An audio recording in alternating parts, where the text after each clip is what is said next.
je suis arrivée pour faire une randonnée et aujourd'hui je me retrouve avec une coopérative, et tout un village qui me connaît, avec qui je cohabite tous les jours. Bonjour à toutes et à tous et bienvenue sur En tête à tête, le podcast Voix nomade créé par Mehdi et Fanny qui explore l'autre versant de la montagne. Pourquoi parler de montagne se résumerait-il aux performances, aux sommets ou aux records ? En tête à tête explore l'autre versant, celui des chemins humains.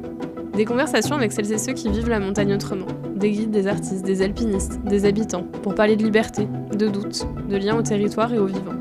Des histoires vraies, parfois rugueuses, souvent lumineuses, pour raconter la montagne autrement.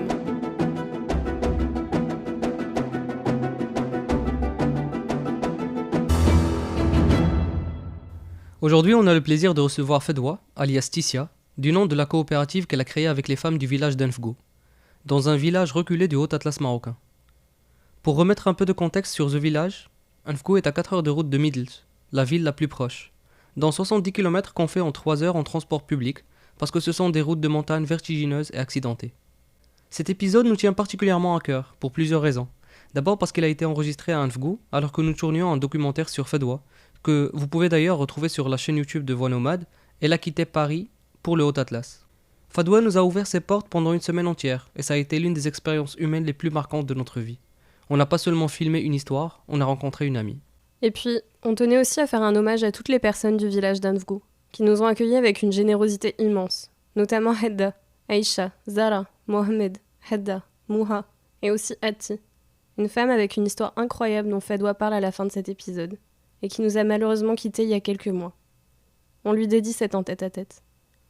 On vous en dit pas plus car cet épisode est d'une richesse infinie pour comprendre qu'il n'existe pas qu'un seul versant de la montagne. Et là-dessus, on vous souhaite une bonne écoute. Donc on est ici à Enfgou avec toi, ça fait quelques jours qu'on est ensemble. Et déjà, je voulais savoir en fait comment t'es arrivée là, en fait, comment tout ça a commencé. Comment tout ça a commencé? 3 ans plus tard, j'arrive même pas à répondre à cette question. Elle est un peu compliquée pour moi pour reconstruire le tas de choses que j'ai vécues, mais brièvement, je vais dire, je suis arrivée ici un peu par hasard. Et puis voilà, je suis arrivée pour faire une randonnée et aujourd'hui je me retrouve avec une coopérative, et tout un village qui me connaît, avec qui je cohabite tous les jours. Et pourquoi Enfgou ? Pourquoi Enfgou ? Je vais dire c'est du hasard. Enfgou, c'est un village que je vais pas dire que j'ai connu petite, mais dont j'ai entendu parler petite ou adolescente et qui m'avait marquée.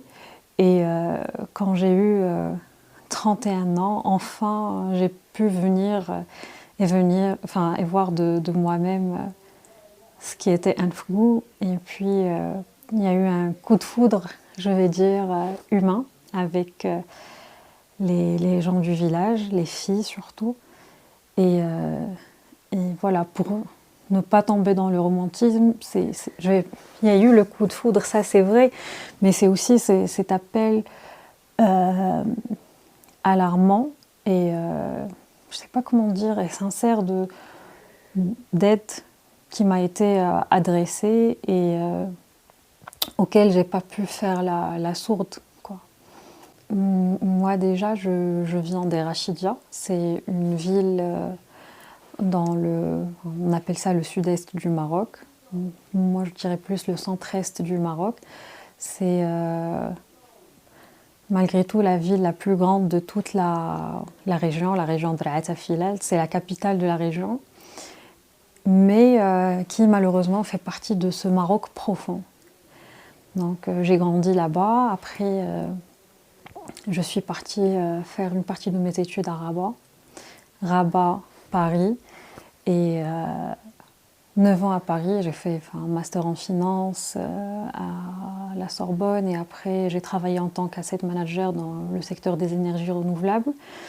Et c'est en étant en France que j'ai découvert la randonnée. Et je suis revenue au Maroc et j'ai commencé à faire beaucoup de randonnées dans le Moyen Atlas, Haut Atlas. Et c'est là où j'ai découvert ces villages, ce mode de vie. Mais c'était toujours pas en profondeur, de passage, parce qu'on passait 2 nuits, 3 nuits chez l'habitant. Et après, on n'avait pas beaucoup le temps vu le programme qu'on avait pour avoir des discussions et vraiment être en immersion chez les gens ou dans les villages. Mais ça restait néanmoins les moments de ma vie les plus heureux. En fait, c'était à chaque fois que je venais pour faire une randonnée, ce qui me marquait, c'est ces échanges humains et sincères avec les gens, qui étaient vraiment transparents et avec sincérité. Et moi, c'était à chaque fois que je faisais une randonnée, que je revenais à Paris et que je me retrouvais avec des gens que je ne connaissais pas. Et voilà, on commençait vraiment à s'intéresser à toi que quand tu dis que j'ai fait telle université, tel master. Ah oui, je suis cadre. Et c'est là où en fait, à Paris, quand tu parles aux gens, en fait, tu as besoin d'avoir un certain style vestimentaire pour appartenir à une certaine classe sociale, d'avoir un diplôme et d'être cadre. C'est ce qui intéressait les gens, pas toi. Quand on te demandait qu'est-ce que tu fais dans la vie et que tu réponds je vis, ça c'était pas une réponse suffisante. Ou que tu disais je faisais des randonnées machin, je sentais que c'était pas ça vraiment qui intéressait les gens. Mais en fait, et je faisais vraiment ce test à chaque fois, je dis je vis. Non, mais tu fais quoi dans la vie? Tu travailles, enfin, tu es défini par ton travail, par ton diplôme, par tes habits, par tes activités branchées, mais jamais t'es vu en tant qu'être humain, voilà, être humain tout court. Et quand j'ai décidé en fait de faire une pause, parce qu'à un certain moment je me disais, surtout après la Covid, c'était je suis pas faite pour faire des tableaux Excel toute ma vie derrière un écran.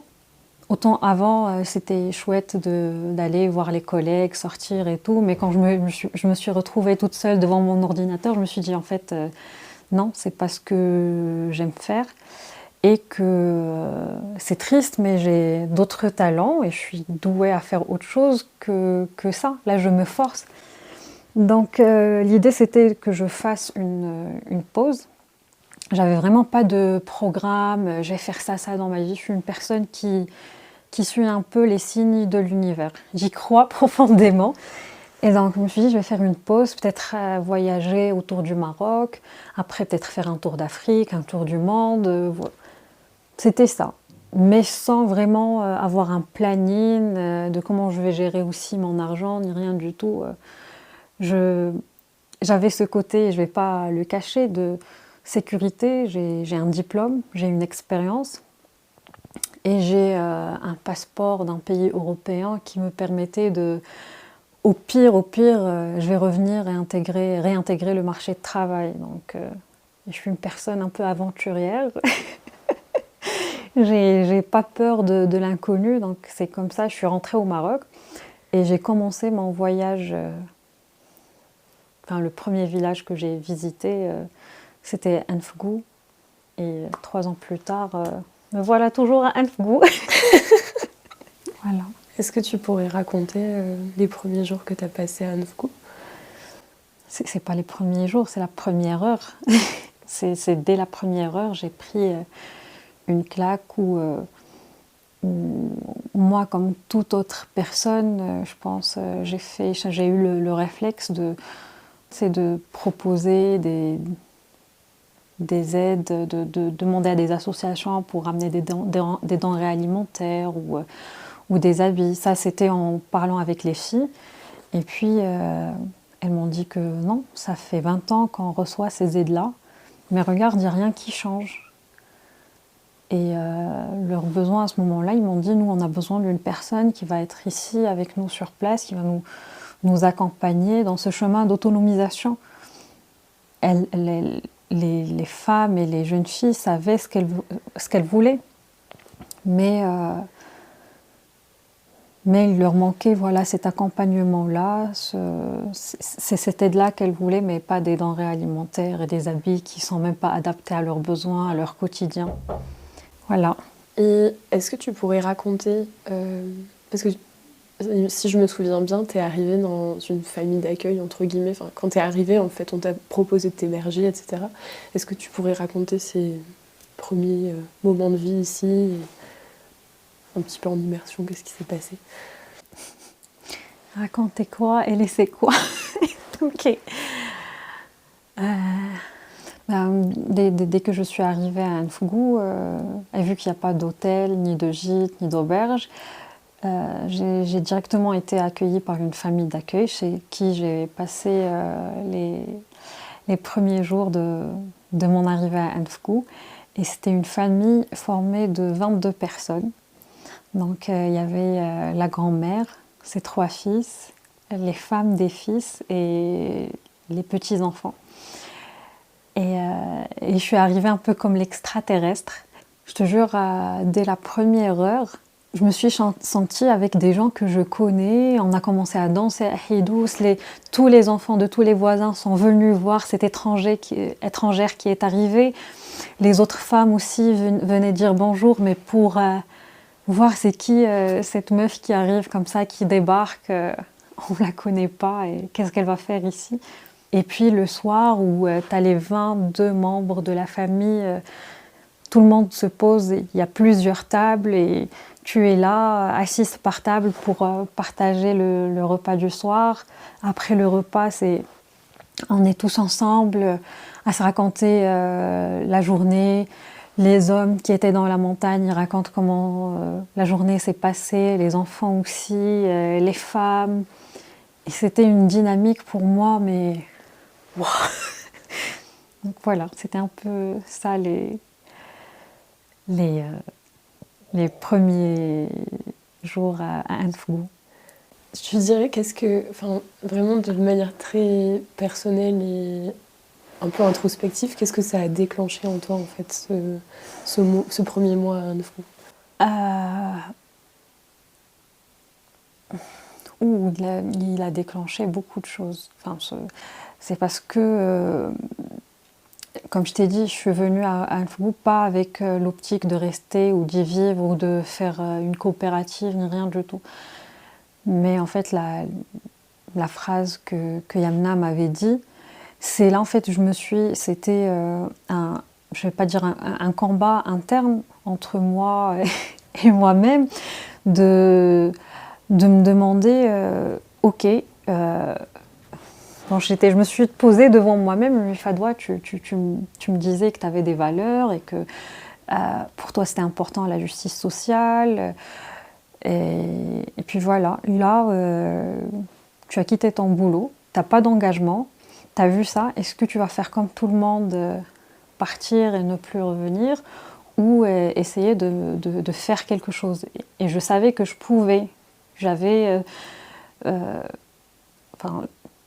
les moyens de faire quelque chose. Et je vais faire la sourde et partir comme beaucoup le font. Et c'était là, je me suis dit, Fadwa, vas-y, montre-moi toutes ces valeurs-là, toute cette... je ne sais pas comment vraiment l'exprimer, mais je me suis dit, voilà, là, tu as l'opportunité de vivre de vivre en harmonie avec tes idées, tes principes, et puis ça va, la vie, ma chérie, c'est pas que des slogans que tu dis, c'est vraiment... Donc je me suis lancé le défi de revenir et de faire quelque chose. Je leur ai promis que j'allais revenir. Et ça a duré 3 mois. Et pendant ces 3 mois, je me disais, allez, qu'est-ce qu'on peut faire? Voilà, toutes les femmes font des tapis. Et c'est là où j'ai pensé à une coopérative de tissage, mais qui va être plus un endroit où les femmes auront toute la liberté d'abord de s'exprimer. Elles auront la confiance aussi de s'exprimer, de créer, d'apprendre et aussi de s'organiser en tant que communauté et après faire le pas vers l'autonomisation financière et tout le reste. Je voulais juste revenir, c'était quoi la phrase que tu as dit Yamna. Yamna, c'était on veut quelqu'un ici sur place qui va nous accompagner pour cette autonomisation, pour être autonome. On ne veut plus d'aide ponctuelle, de denrées alimentaires. On veut nous-mêmes acquérir ça et avoir ça. C'est aussi les gens, quand je discute avec eux plus profondément, ils sont fatigués de ce rôle de toujours pauvre et que c'est les autres qui décident à leur place ce qu'ils vont manger, comment ils vont s'habiller et voilà, ou tout le temps les organiser, on dit qu'il y a une association qui arrive, faites la queue pour recevoir des trucs, c'est un peu, qu'on le veuille ou non, très rabaissant. Alors que c'est des gens qui ne sont pas... ils ont un savoir-faire, ils ont tout à nous apprendre. Mais c'est toujours cette vision de supériorité, de vouloir décider à la place des autres ce qui est bien ou moins bien pour eux,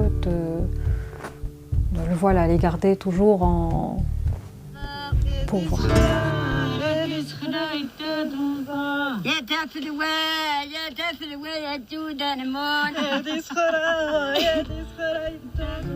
La dignité, c'est d'avoir un rêve fort qui vous donne une vision. Un monde où vous avez une place, où votre participation, si minime soit-elle, va changer quelque chose. Vous êtes dans un harem quand le monde n'a pas besoin de vous.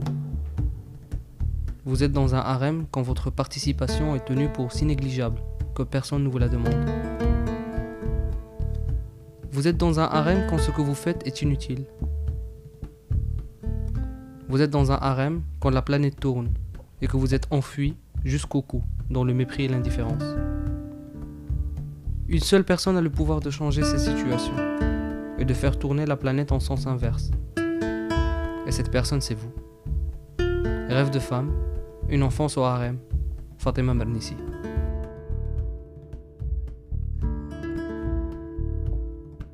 Maintenant que la coopérative, donc Tissia, a été lancée déjà, est-ce que tu pourrais dire pourquoi Tissia, c'est pourquoi ce nom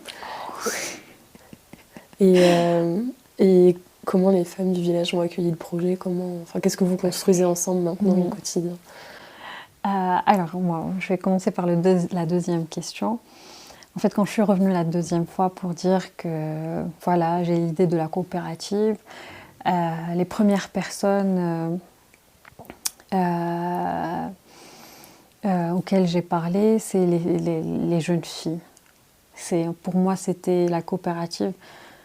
La vérité a été faite d'abord pour elles et puis pour les autres femmes parce que les jeunes filles ont quitté l'école très tôt et c'est elles qui sont le plus assoiffées d'indépendance, d'autonomie et qui ont des besoins. C'est des jeunes filles qui veulent s'acheter des choses, voyager, voir le monde et qui aussi ne voulaient pas forcément se marier tout de suite. Et du coup, c'est à ces filles-là que j'ai parlé du projet, de la coopérative. Donc c'était voilà, on va monter. J'étais très enthousiaste. On va monter une coopérative, on va faire des tapis, on va pouvoir les vendre. Et trop idéal. Elles étaient contentes, mais quand elles en ont parlé à leurs parents, tous les parents étaient contre. Et moi, je comprends pourquoi. Parce que ils étaient contre parce qu'ils avaient peur et parce qu'ils n'ont pas de modèle de coopérative, que ça soit masculine ou féminine, ici dans le village. qui réussit, et c'est dû aussi à cet isolement, cet éloignement de l'administration. Il y a mille et une questions, et donc par peur, les gens préfèrent rester loin de tout ce qui est administratif. Et puis voilà, donc c'était le refus. Mais et donc les filles étaient très déçues, elles m'ont dit bon, apparemment notre destin c'est la mort et on est condamné à vie ici, nos parents refusent, donc c'était trop dramatique. Vas-y Fadwa, va à un autre village, les autres, peut-être qu'il y a des filles qui vont mériter ça, nous c'est bon, on est condamnés. Je leur ai dit que non, que vos parents ont raison, parce que j'ai toujours fait attention à ne pas créer des problèmes ou créer des problèmes entre les parents et leurs enfants. Je leur ai dit que moi-même, c'était au contraire que c'était bon signe, que vos parents vous protègent. Voilà, je suis quand même une inconnue qui vient de loin, de nulle part. Ils me connaissent pas, donc leur réaction est tout à fait normale. Donc j'ai commencé à partir voir les parents, leur expliquer petit à petit. Et la vérité, il y a Memouha qu'on a visité la dernière fois, et que je vous ai dit c'est mon parrain. Donc je me suis appuyée sur lui. Lui, il m'a dit directement, moi ma femme, elle sera toujours avec toi. Et on a fait une petite réunion, il nous a invités pour du thé, il a expliqué aux autres, il a dit que ce que dit cette fille, eh bien, donc si vous voulez, avec un peu de patience, vous allez juste aider vos filles et vos femmes, et que n'ayez pas peur. Une coopérative, c'est bien, et au moment, n'ayez pas peur pour l'engagement, parce que vous pouvez entrer et quitter la coopérative quand vous voulez. Il n'y a pas d'obligation, ni de contrat à vie, ni rien du tout. Donc c'est cet homme-là qui m'a beaucoup aidée. Après, c'était l'effet domino. Donc il a contaminé les autres hommes et femmes pour accepter. Et la deuxième question. Pourquoi Tissia ? Et pourquoi Tissia ? Et ça venait de... Tissia, c'est un mot grec, et qui veut dire tout simplement le bon sacrifice. Le sacrifice qu'on fait par amour, et pour arriver à des résultats positifs, quoi. Ça nous représente aussi, parce que on a toutes fait d'une manière ou d'une autre des sacrifices pour être à la coopérative, et la coopérative, elle est faite de sacrifices, quoi. Mais c'est des sacrifices qu'on fait les unes pour les autres par amour, pour continuer ensemble. C'est trop beau. Oui. S'il y a quelque chose que tu aimerais que les gens retiennent de cette coopérative, ça serait quoi ? Oula, une seule chose. Ça peut être plusieurs. Mais on peut dire une principale, ou tu vois, une grande idée, une vision. Je vais dire, je ne sais pas si je choisis bien mon mot, mais c'est l'altruisme, le don de soi, et la solidarité et la coopération entre les gens, les humains. C'est ce qui va nous sauver, je pense. Et est-ce que tu dirais que c'est ce que tu vis au quotidien à Nfgou aussi, dans le village ? Oui. Mais quand je dis le don de soi, c'est pas juste moi, c'est tout. Ouais, c'est mutuel, c'est réciproque, et c'est en fait le fard, l'individu. C'est en fait l'individu qui donne à la communauté. Voilà. Et est-ce que tu pourrais raconter en quelques mots comment ça prend forme dans le village ? Beaucoup d'exemples. Oui, il y en a beaucoup. Je ne sais pas comment ça prend forme dans le village, mais le village résiste et survit grâce à ça, à cet altruisme, à ce don de soi. L'exemple le plus Le plus simple, c'est ce qu'on a vécu tout à l'heure, il y avait le wed et la femme qui vient de loin pour juste aider des individus à traverser la rivière. Quoi d'autre? L'organisation, toute l'organisation du village, elle se pose sur ça. Les femmes qui vont le matin, 2 ou 3 femmes à tour de rôle, berger les vaches de tout le village, les hommes qui vont faire la rivière pour tout le village. C'est chacun son rôle. Tu vois, là, c'est une résilience collective. Cette résilience collective se traduit aussi dans la forme d'organisation du village qui a sa propre, je ne veux pas dire loi, mais sa propre organisation. Ce qu'on appelle Ijma'an, c'est un groupe d'hommes qui prend des décisions pour le village, qui fait le juge entre les individus du village et c'est vers ce groupe-là qu'on se retourne pour la prise des grandes décisions du village. Et en fait, ce groupe-là fonctionne c'est comme des assises où ils vont discuter, prendre des décisions. Et par exemple, là, la décision, c'est on a l'eau, on n'a pas l'eau toute la matinée jusqu'à 15h, 16h. Et c'est pour 2 raisons. C'est pour une meilleure gestion de l'eau, vu la sécheresse, parce que avant, quand il n'y avait pas de sécheresse, le château d'eau du village était facilement rempli, parce que le débit des sources était fort. Mais maintenant, avec le débit qui est faible, le château d'eau prend plus de temps pour se remplir. Donc, ils attendent qu'il se remplit complètement pour qu'on puisse avoir un débit d'eau plus fort et que l'eau arrive à toutes les maisons. Parce qu'il y a des maisons plus loin qui, avec un débit faible d'eau, ne reçoivent pas, n'ont pas d'eau à la maison. Et il y a la confiance et la confiance et le respect. Ce sont les 2 mots d'ordre. Donc, on respecte toutes les décisions de Ijma'an et on a confiance en ces décisions-là parce que au fil des siècles, ça a montré que c'est ce qui fait vivre le village. Et en fait, ce groupe d'hommes, il est composé d'hommes de différentes grandes familles du village. Donc chacun amène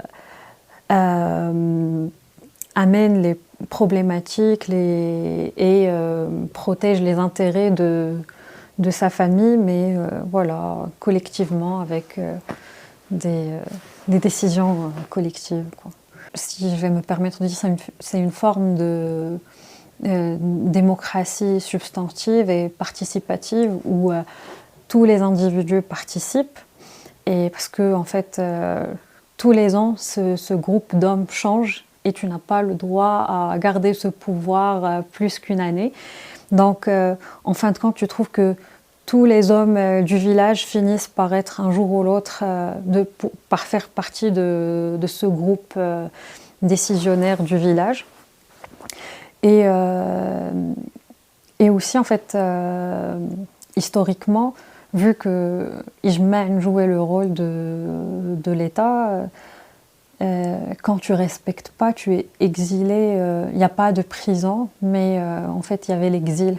Et c'est la forme de punition la plus dure et la plus difficile, c'est d'être exilé de tes proches. Tu pars du village et tu reviens jamais. Mais ça, c'était avant. Maintenant, c'est plus le cas. Et presque tout le temps, vraiment, les gens respectent les jugements de ce groupe-là. Mais surtout que que ces jugements-là ont une notion de solidarité. C'est des jugements où tu vas, voilà, si tu n'as pas respecté telle ou telle loi, tu vas être puni en invitant 40 personnes pour un dîner, 50 personnes, 100 personnes, ça dépend de la gravité de la situation.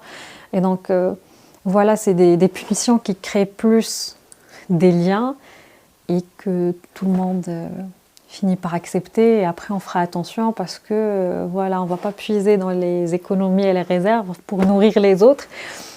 C'est un moment de joie et de partage, ok, mais voilà, tu vois, c'est la punition dans toujours le partage et la solidarité. Voilà. Je vais terminer par 2 petites questions. C'est est-ce que tu pourrais raconter une journée, entre guillemets, type, sachant qu'il y en a c'est très différente à Hanovkou, ta journée à toi en fait? Ah, bon, on va dire une journée type classique, c'est je me réveille le matin sans réveil, parce que maintenant j'ai une horloge biologique. Je me réveille toute seule vers 8h, 8h30. Je me prépare, je fais ma petite toilette, mon petit thé ou tisane, j'ouvre la porte de la coopérative. Et petit à petit, les femmes commencent à arriver. On a ce petit moment chaleureux et convivial le matin où on se raconte un peu ce qu'on a fait, les news du village, des femmes du village, où souvent les femmes m'apportent des petits cadeaux, des œufs, du lait, du beurre. Et après, on commence à travailler. Soit on a déjà des tapis qui sont sur les métiers à tisser, donc directement les femmes commencent leur travail. Ou sinon, c'est le moment de choisir les nouveaux tapis qu'on va faire. Donc on choisit ensemble les couleurs, des fois on choisit les motifs. On discute si on veut s'ouvrir sur de nouveaux designs ou si on va faire un tapis traditionnel. Et après, il y a la pause déj qui arrive, et donc c'est en cuisine à tour de rôle. Bon, je vais dire plus souvent c'est moi qui cuisine parce qu'elles aiment ma cuisine, elle est plus épicée, plus... Et après, l'après-midi, on reprend le travail. Souvent, il y a des moments de la journée où on fait bon, il y a des journées formation, mais dans la journée, on fait toujours ces petits rappels de pricing, du tapis. C'était des interros surprises que je leur fais. Alors, pour un tapis, pour donner le prix, qu'est-ce qu'on doit intégrer dans les charges, c'est quoi la définition de charge, comment calculer la matière première qu'un tapis a consommée pour l'introduire dans le pricing, de rappeler à chaque fois voir combien d'heures de travail on a passé sur un tapis et comment après reconvertir ces heures en salaire. Et puis voilà, un petit goûter et le soir les femmes partent. Mais pendant la journée, on est souvent interrompu, enfin pas interrompu, mais travailler dans être dans la coopérative, ça bloque pas d'autres personnes de venir, passer du temps avec nous, prendre un thé, voir les femmes, d'autres femmes, même qui ne travaillent pas dans la coopérative. Le soir, quand les femmes partent, c'est mon petit moment à moi où je vais plus faire les tâches administratives de la coopérative, pouvoir aussi travailler sur différents sujets de la coopérative. Et après, souvent, je suis invitée chez des voisins ou des gens du village pour dîner et passer encore des moments avec les gens que j'aime. Et quand j'ai la flemme de rentrer chez moi, je passe la nuit au chaud chez les gens qui m'ont invitée. Mais il n'y a pas vraiment de journée type, c'est on vit au jour le jour. Et on est ouvert à toute chose qui arrive, quoi.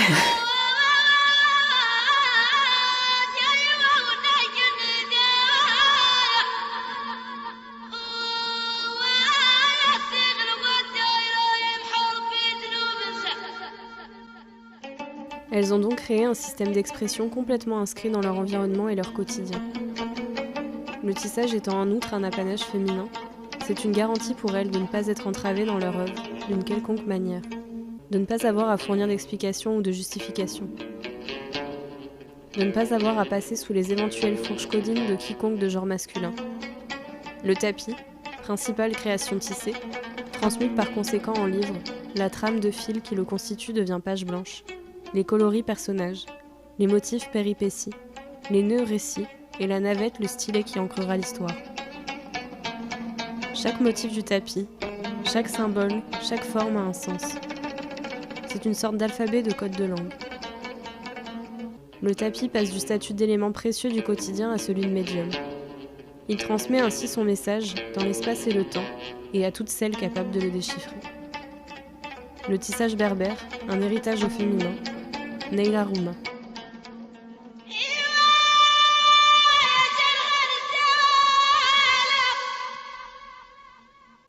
Et du coup, si tu devais dire ce que Anfgoo a changé en toi au travers de tout ce que tu as appris, ça serait quoi? Beaucoup de choses. Ce que Anfgoo a changé en moi, c'est toute ma perception de la vie, quoi. Du monde, pas que de la vie, mais du monde actuel dans lequel on vit. Et de voir sa fragilité. En fait, en étant des individus séparés les uns des autres, je pense que l'être humain est fait pour vivre en communauté. Et là, malheureusement, ce qui est en train de se passer partout dans le monde, c'est que cette notion de communauté est de plus en plus affaiblie. Et malheureusement, ça arrive doucement, même dans les villages ici. Et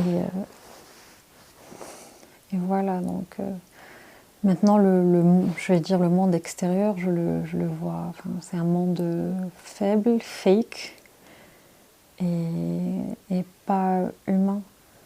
Et à chaque fois que je suis ailleurs, j'ai juste hâte de revenir, c'est mon petit havre de paix, mon petit... je vais dire, c'est l'endroit où je me sens en sécurité. Et voilà, effectivement, c'est parce qu'on vit en communauté, c'est la communauté qui... L'individu le don de soi pour la communauté, mais c'est la communauté qui protège l'individu. Je sais que demain, si je vais dire, ça ne va pas être le cas, mais si j'ai rien, je ne vais pas mourir toute seule.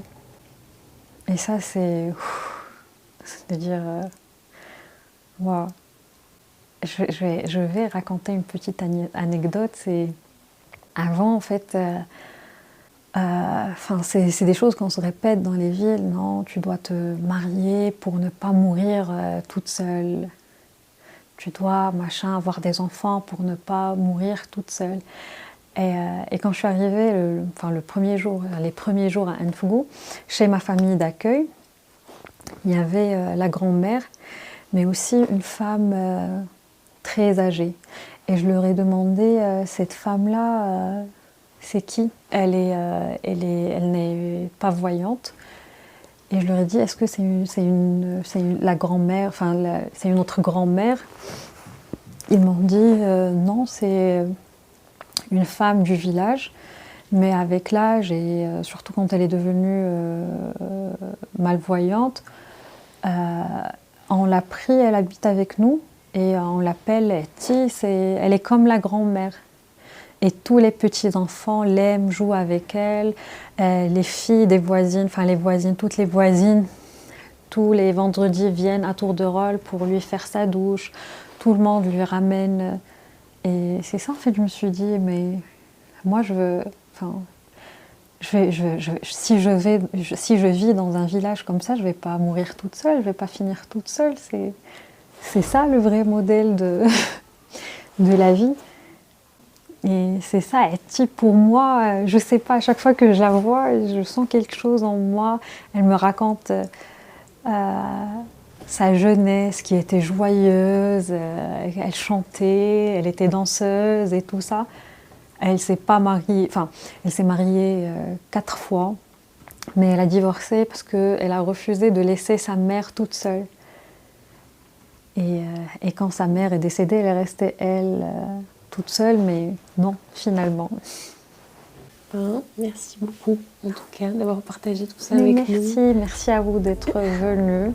Merci pour ces moments sincères qu'on a partagés. Merci pour votre humanité et sensibilité. Et j'avais pas tort d'accepter votre visite, parce que j'accepte pas la visite de tout le monde. Merci. Vous l'aurez compris, cet épisode est très émotionnel pour nous. On espère qu'il aura su vous transmettre, avec le plus de justesse possible, la force de la communauté qui réside à Anfgou. Si cette histoire vous a touché, n'hésitez pas à soutenir la coopérative Tissia, qui crée de magnifiques tapis amazigh tissés à la main par les femmes du village. Vous pouvez les retrouver sur Instagram, @Tissia Coopérative. Et si l'épisode vous a plu, un petit 5 étoiles sur Spotify, accompagné d'un commentaire. C'est vraiment le meilleur soutien que vous puissiez nous offrir. Ça nous aide énormément à faire voyager ces voix et ces récits. Et enfin, pensez à vous abonner pour ne pas manquer les prochains en tête-à-tête et continuer ensemble à raconter l'autre versant de la montagne. Merci infiniment d'être là jusqu'au bout. Rendez-vous au prochain épisode.